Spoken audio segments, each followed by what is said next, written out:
What exactly do you define medical mafia అంటే ఏంటి? So ఇది యాక్చువల్గా టైటిల్ మిస్లీడ్ చేసింది.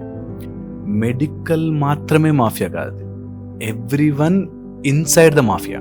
అంటే ఫర్ ఎగ్జాంపుల్, ఒక పేషెంట్ ఎప్పుడు కూడా నాకు ఆరోగ్యం రావాలి అని డాక్టర్ దగ్గరికి వెళ్ళడు, నాకు ఈ రోగం తగ్గాలి అని డాక్టర్ దగ్గరికి వెళ్తాడు. ఎప్పుడైతే ఆరోగ్యం వైపుకి వీఆర్ నాట్ ఫోకసింగ్, దెన్ డిసీజ్ని అవాయిడ్ చేస్తూ బతుకుతాం. అండ్ ఇది అవుతోంది కాబట్టి డిసీజ్ని అవాయిడ్ చేస్తే చాలు, నాకు మందులు ఇచ్చే చాలు అనే క్రౌడ్ పెరిగారు కాబట్టి మందుల తయారీ దగ్గర ఆగిపోయాం. సో ఫండమెంటలీ మెడిసిన్ చదివేదే మెడిసిన్ ఇవ్వడమే పని. అలాంటప్పుడు లిస్ట్ ఆఫ్ మెడిసిన్స్ అందరికీ చెప్పేసి అందరూ డాక్టర్లే కదా, అందరికీ మలేరియాకి ఈ మందులు, డెంగ్యూకి ఈ మందులు అని చెప్పి మొత్తం లిస్ట్ ఇచ్చేస్తే అయిపోయి కదా. ప్రాబ్లం ఏంటంటే ఎవ్వరు కూడా దాని సొల్యూషన్ ఏంటి, ఎండ్ ఆఫ్ ఇట్ ఏంటి అని ఆలోచించకుండా మనం అందరం ఆ గ్రూప్లో పడిపోయాం. So that's the mafia which has been around us, మన చుట్టూ ఉంది, అందరము పార్ట్ అయిపోయాం. And we're not able to focus on that because of various reasons. మనం కూడా పార్ట్ ఆఫ్ దట్ మాఫియా అయిపోయాం. సో చాలామంది డాక్టర్లు కార్పొరేట్లు మోసం చేసి తినేస్తున్నారు అని రాకు కార్పొరేట్ దగ్గరికి. ఏంటి ఆప్షన్ నీకు? గవర్నమెంట్కి వెళ్ళాలి. గవర్నమెంట్ బాగుండాలి కదా, హాస్పిటల్స్. ఎవరైనా ఒకళ్ళు స్ట్రాంగ్గా ఉండి, అరే దేశభక్తి అంటే అదే కదా, నా దేశ ప్రజలకి మంచి ఆరోగ్యం ఇవ్వాలి అని ఎవ్వరు అనుకోరు. ఎందుకు? నా దేశ ప్రజలకి మంచి ఆరోగ్యం ఇవ్వాలి. ఎందుకు గవర్నమెంట్ హాస్పిటల్కి పోరు అని ఒక రీసెర్చ్ జరిగితే అందులో waiting time for MRI, AIIMS లాంటి ఇన్స్టిట్యూట్లో వెయిటింగ్ టైం ఒక ఎంఆర్ఐ తీయించుకోవడానికి 72 గంటలు వెయిటింగ్. ఇలాగా ఒక ట్రీట్మెంట్ ఏదైనా జరగాలని 6 months, కార్డియో రేడియాలజీ అయితే 6 months, 1 year అపాయింట్మెంట్స్ ఉండేసరికి ఇంకా ఆల్టర్నేటివ్ లేక కార్పొరేట్కో లేకపోతే ఇంకో చోటుకో వెళ్ళి ఆ ఉన్న టైంలో కొంతమందికి సివియారిటీ లేకపోతే మా దగ్గరకు వస్తారు. పన్ను చచ్చిపోయిన తర్వాత కూడా, పుచ్చిపోయి ముక్కలు అయిపోయినా కూడా డెంటల్ డాక్టర్ దగ్గర రాడు. They don't want health. ఏం చేయట్లే కదా, ప్రస్తుతానికి నొప్పి రావట్లే కదా, నడిపించు. ఈ టైప్లో every one he's become part of that mafia. వెళ్తే అబ్బాయి ఇప్పుడు ఎంత డబ్బులు వేస్తాడో, ఎందుకు వచ్చిన కూడా నడిపించు. అలాగా మన దేశ ప్రజలకి హెల్త్ మర్చిపోయి we're always focusing on some random, ప్రస్తుతానికి నడిపిస్తే చాలు బండి, ఈ టైప్లోగా మారిపోయింది అన్నది నా కంటెక్స్ట్. దాంట్లో ఎన్ని ఆస్పెక్ట్స్ వచ్చాయంటే, నేను చదువుతున్నప్పుడు ఏంటి, ఒక మెడికల్ సీటుకి 1.5 కోటి, 1.5 crore ఖర్చు పెట్టి వచ్చిన డాక్టర్ బయటికి లోపల ఎక్కడో సేవ చేయాలనున్నా 1.5 crore ఈఎంఐ కట్టుకోవాలి. ఆబ్వియస్లీ కదా. బయటికి వెళ్తే నువ్వు కార్పొరేట్ హాస్పిటల్లో ఏసీ తగ్గితే గొడవలు పడ్డ పేషెంట్స్ ఉన్నారు. ఏసీ స్పీడ్ తగ్గితే నువ్వు ఎందుకు వచ్చావు? హెల్త్ బాగు చేయించుకోవడం కోసం. కానీ నీకేంటి, ఆ రూమ్లో ఏసీ లేదు, నా బెల్ కొట్టి నర్స్ అని, ఇక్కడ ఎవరు లేరు అటెండర్ అని బిల్డప్ ఇచ్చేవాళ్ళు ఉన్నారు. అలాంటి వాళ్ళకి బిల్ వేస్తాం మేము. నువ్వు హాస్పిటల్కి వచ్చి నువ్వు నీ స్వీట్ రూమ్లో నువ్వు టీవీ కావాలంటే బిల్లు బాస్తాము. ఈ టైప్లో తయారయ్యారు. సో మొత్తం ఫోకస్ షిఫ్ట్ అయిపోయి ఆరోగ్యం గురించి మర్చిపోయాం. అక్కడికి వచ్చి నాకు ఆ ప్యాకేజీ రూమ్లో, ఆ ప్యాకేజ్లో నాకు టీవీలో అన్ని ఛానల్స్ వస్తే ఒక ప్యాకేజ్, కొన్ని ఛానల్సే వస్తే ఒక ప్యాకేజ్, అలా చేసుకునేటట్టుగా మనం మారిపోయాము. That's the biggest mafia we're turning towards. So this is happening right now. ఉందిగా ఇప్పుడు మనకి. ఇప్పుడు ఏ హాస్పిటల్కి వెళ్ళినా కూడా మనకి హోటల్ లాగా మెనూ ఉంటుంది, డెఫినెట్లీ మెనూ ఉంటుంది. మీకు పెద్ద హాస్పిటల్స్ క్యాజువల్గా you can walk in and ask what are the menu for deliveries.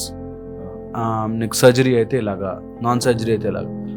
వాళ్ళ సైడ్ నుంచి కరెక్ట్ అనిపిస్తుంది నాకు. ఎందుకంటే patients are requesting like that, patients are demanding so much. ఇది ఒక ఆస్పెక్ట్. ఇంకొక ఆస్పెక్ట్ వస్తే, ఇటు గవర్నమెంట్లో పోలేక, టైం లేక, ఒక్కొక్క ఇటు లేబర్ క్లాస్ వాళ్ళు కానీ లేకపోతే హై క్లాస్ వాళ్ళకి టైం ఉండదు. వాళ్ళ ఆరోగ్యానికి, వాళ్ళ శరీరానికి టైం ఇవ్వలేరు. సో వెళ్తే హాస్పిటల్ ఇట్లా అటెన్షన్ అయి ఉండి చేయించాలి ట్రీట్మెంట్లు, లేదంటే వాళ్ళు చేయించుకోరు. సో లో క్లాస్ వాళ్ళకి, ఎవరైతే బిలో మిడిల్ క్లాస్ వాళ్ళు ఉంటారో వాళ్ళకి అన్నన్ని రోజులు లీవ్, సపోజ్ ఏదైనా గ్యాస్ట్రోఎంటరైటిసో లేకపోతే అల్సరో వస్తే వాడు 20 రోజులు లీవ్ పెట్టుకుని హాస్పిటల్లో ఉండలేడు. వాడికి రోజువారీ గడవదు. అందుకని హాస్పిటల్లో ఉండలేక కార్పొరేట్కి వెళ్ళి అక్కడ అన్ని అప్పులు చేసి డబ్బులు కట్టి ప్రాబ్లం.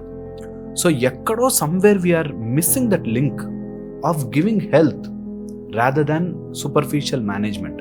సో అందుకని మై ఎంటైర్ ఇంట్రెస్ట్ ఈస్ డాక్టర్లు ఎంతోమంది పాపం చాలా మంచి ట్రీట్మెంట్లు చేద్దామని గొప్పగా చేద్దామని వచ్చి ఇందులో ఇరుక్కుపోయారు. They can't go anywhere.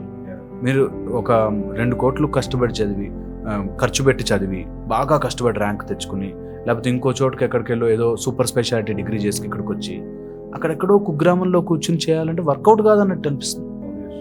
Work out కాదు. నాకు ఎంత అక్కడ 30 రూపీస్ చేసే బదులు ఇక్కడ ఒక్క పేషెంట్ చేసుకోవచ్చు కదా. ఇంకా భయంకరమైన విషయం ఏంటంటే కన్జ్యూమర్ ప్రొటెక్షన్ యాక్ట్లో డాక్టర్ని ఇంక్లూడ్ చేయడం. రియలీ? సో ఇప్పుడు ఒకవేళ ఒక డాక్టర్ అని తప్పు చేశాడంటే ఎవరికి వేస్తారు తెలుసు కేసు? కన్జ్యూమర్ ప్రొటెక్షన్లో వేస్తారు. So doctor he's become a consumer good. అప్పుడు ఏం చేస్తాడు డాక్టర్? ఎందుకు వచ్చిన గొడవ? తలనొప్పి అని వచ్చాడు, రాసే అన్ని టెస్టులు. ఏం లేదు నాన్న ఈ మందులతో తగ్గిపోతుంది అంటే ఇంకో డాక్టర్ దగ్గరికి వెళ్ళి ఆ డాక్టర్ ఇట్లా చెప్పాడు, సెకండ్ ఒపీనియన్ ఆ డాక్టర్ ఇలా చెప్పాడు అంటే కనీసం టెస్టులు కూడా రాయలేదు అదేం డాక్టర్ అనే పేషెంట్ ఉన్నారు. So we have made a system wear everyone is at fault. ఏం చేస్తున్నాం అది ఇప్పటికీ కూడా టక్కమని కళ్ళు మూసుకుని ఈ హాస్పిటల్కి వెళ్తే మంచి ట్రీట్మెంట్ జరుగుతుందని 4 పేర్లు చెప్పండి. మీరు చెప్పండి సరదాగా. 10 మంది సూపర్ డాక్టర్ల పేర్లు చెప్పండి. తెలియనివ్వకుండా ఉన్నాం. ఇప్పటికీ నాకు ఫోన్ చేసి మంచి డాక్టర్ ఉంటే చెప్పండి సార్ అంటాడు. డాక్టర్లు అందరూ మంచి వాళ్ళే, నీకు న్యాయంగా ట్రీట్మెంట్ దొరుకుతుంది వెళ్తే. బట్ కన్జ్యూమర్ ప్రొటెక్షన్లోకి వేసారు కాబట్టి, కన్జ్యూమర్ గుడ్ చేసేసారు కాబట్టి డాక్టర్ని. సో ఆబ్వియస్లీ నేనెందుకు రిస్క్ తీసుకుంటా? నేను ఇంత కష్టపడి చదివి నా మీద ఎవరో తలనొప్పి కోసం కేసు వేస్తారంటే నాకెందుకు తలనొప్పి? అన్ని టెస్టులు రాసాయి. సో సేఫ్ గేమ్ ఆడడం స్టార్ట్ చేశారు. ఇది ఫారెన్ కంట్రీలో జరుగుతుంటే అక్కడి నుంచి అప్పు తెచ్చుకున్నాం. వర్స్ట్ పార్ట్ ఇది. ఫారెన్ కంట్రీలో పెద్ద పెద్ద బోర్డ్స్ ఉంటాయి, మీకు లండన్లో బోర్డ్స్ ఉంటాయి దట్ మీకు తొందరగా క్లెయిమ్ ఇప్పిస్తాము, మీ డాక్టర్ తప్పు చేశాడా మాకు కంప్లైంట్ ఇవ్వండి అని లాయర్ సెల్స్ ఉంటాయి. పెద్ద పెద్ద బోర్డ్స్ తొందరగా ఇప్పిస్తాం మీకు కాంపెన్సేషన్. ఇప్పుడు నెక్స్ట్ మన కంట్రీ అటు వెళ్తుందా? అబ్సల్యూట్లీ వెళ్తుంది. అందుకని డాక్టర్స్ మాకేం వచ్చింది తలనొప్పి అవసరమే లేదు, రిచ్ ఫుల్ కాస్ట్లీ పెడతాం, వచ్చి చేయించుకుంటే మీతో 100 సంతకాలు తీసుకుంటాం, చేయించుకుంటాం. ఎవరు నష్టపోతున్నారు? పబ్లిక్ దీన్ని అడగగలగాలి. డాక్టర్లకి ఇప్పుడు రైతు రుణమాఫీ చేస్తున్నారు కదా, వెరీ గుడ్. అలా డాక్టర్ రుణమాఫీ ఎప్పుడన్నా విన్నారా? లేదు. అలాంటప్పుడు డాక్టర్ ఎందుకు ఈఎంఐలు కట్టుకుంటాడు, ఈఎంఐల కోసం పని చేస్తాడు. అండ్ వెనకాల ఒక సిస్టమ్ వచ్చి కార్పొరేట్ సిస్టమ్ ఎంబీఏలు నడ్డు పెడుతుంది. ఎంబీఏలు బయట నుంచుని మేనేజర్స్ ఉండి వాళ్ళు బిల్ చెప్తారు నీకు డాక్టర్కి వీళ్ళకి మధ్యలో ఎంబీఏ ఒక నుంచుని చేపిస్తాడు. సో ఆ human touch as a doctor పోతుంది. నేను చెప్పే కాంప్లెక్సిటీ అర్థమవుతుంది మీకు? సో ఇప్పుడు ఈ కాంప్లెక్సిటీని బ్రేక్ చేయాలంటే మనం ఏదైనా ఇప్పుడు మెడికల్ మాఫియా అని చెప్తేనే కానీ చూడరేమో అని చెప్పడం, లేకపోతే ఎవరు చెప్పు మాఫియా మేము చేసాము మాఫియా అని అడిగితే ఎవరు చేయలేదు. Can't point out. ఎందుకంటే మల్టీ ఫ్యాసెటెడ్ అయిపోయి ఎవడి నుంచి వస్తుందో తెలియక ఇట్లా. నిజంగా ఒక డాక్టర్ దగ్గరికి వెళ్తే ఒక మనిషికి ఒక ప్రాబ్లం వస్తే ఎన్ని రోజుల ట్రీట్మెంట్ పడుతుంది, ఎవరు దీనికి డెఫినేషన్ ఇస్తారు? సపోజ్ ఒక డెంగ్యూ వస్తే, ఒక ప్లేట్లెట్లు పడిపోయే వస్తే ఎక్కడి నుంచి బ్లడ్ తెప్పించుకోవచ్చు అనేది ఒక జనరలైజ్డ్ రూల్ అందరికీ తెలిసి ఉండాలి. ఒక సిస్టమ్ లేదు. అప్పుడేమవుతుంది? డాక్టర్లు పాపం వాళ్ళకు వచ్చిన టైంలో వాళ్ళు చేస్తారు. మెడిసిన్లలో 2 రకాలు వస్తాయి. అటు కాస్ట్లీ మెడిసిన్స్, ఇటు బేసిక్ మనకి ప్రధానమంత్రి యోజనలో వచ్చినవి, లేకపోతే ఈ జనరిక్ మెడిసిన్స్ అట్లాంటివి వస్తాయి. సో ఏది నిజమో నమ్మలేం మనం. ప్రధానమంత్రి యోజనలో పెట్టి జన్ ఔషధి అని పెట్టినా కూడా మనం ధైర్యంగా వెళ్ళి కొనుక్కోలేని పరిస్థితిలో ఉన్నాం. నాకు బాగా మా దగ్గరకు వచ్చిన పేషెంట్స్ అడుగుతారు, గొట్టం గోళీ రాస్తే బాగా కాస్ట్లీ డాక్టర్, రౌండ్ గోళీ రాస్తే బ్యాడ్ డాక్టర్. సీరియస్లీ ఉన్నారు అట్లాంటి వాళ్ళు ఉన్నారు. అండ్ దానికి తోడు ఆరోగ్యశ్రీ అని, లేకపోతే ఇన్సూరెన్స్ అని, లేకపోతే ఇట్లాంటివి చాలా చాలా మనం ఫ్రీగా ఇచ్చేసి ఒక తాగుబోతుకి ఆరోగ్యశ్రీ ఇవ్వకూడదు అంటాను నేను. ఈవినింగ్ 6 o'clockకి వెళ్ళి నువ్వు తాలిబొట్టు గుంజేసుకుని వెళ్ళి తాగేవాడికి నేను ఎందుకు ఫ్రీ ట్రీట్మెంట్ చేయాలి? రాదర్ దాన్ని ఇంకొక అవసరమైన వాడికి చేయొచ్చు కదా. కానీ అలాంటి వాళ్ళకి ఆరోగ్యశ్రీలు ఇచ్చాము. ముట్ల నోటి నిండి ఇంత ఉంటుంది గుట్కా వేసుకుని వాడు అక్కడే హాస్పిటల్లోనే ఉమ్ముతూ వాళ్ళ పెళ్ళాం పిల్లని కొడుతూ వాళ్ళు చేయించుకోరా ఇది క్యాన్సర్ అవుతుందిరా చేయించుకోరా అన్నా కూడా వాడే నాకొద్దు అంటే వాడిని బతికినాడు మేము ఆరోగ్యశ్రీ ట్రీట్మెంట్ చేయించాలి. ఇవి జరుగుతున్నాయి ఇప్పుడు, ఇవి ఈ రోజుల్లో జరుగుతున్నవి, రియల్ సినారియో ఇది. వాడు వద్దు అన్నా కూడా ప్రాణానికి హానికరం అని టొబాకో మీద వేసినా సిగరెట్ తాగుతాడు. అలాంటి వాడికి ఫ్రీ ట్రీట్మెంట్లు చేయొద్దంటాం. As simple as that. ఇప్పుడు ఎవరికైనా మా దగ్గర జనరల్ ఫిజిషియన్ కల్చర్ ఉండేది మనకి. జనరల్ ఫిజిషియన్ ఉండి జనరల్ ప్రాక్టీషనర్ ఉండి వాడు ఒకసారి ఆ ఫ్యామిలీ డాక్టర్ చూసి లేదు సీరియస్గా ఉంది వెళ్ళు స్పెషలిస్ట్కి అంటే వెళ్ళొచ్చు.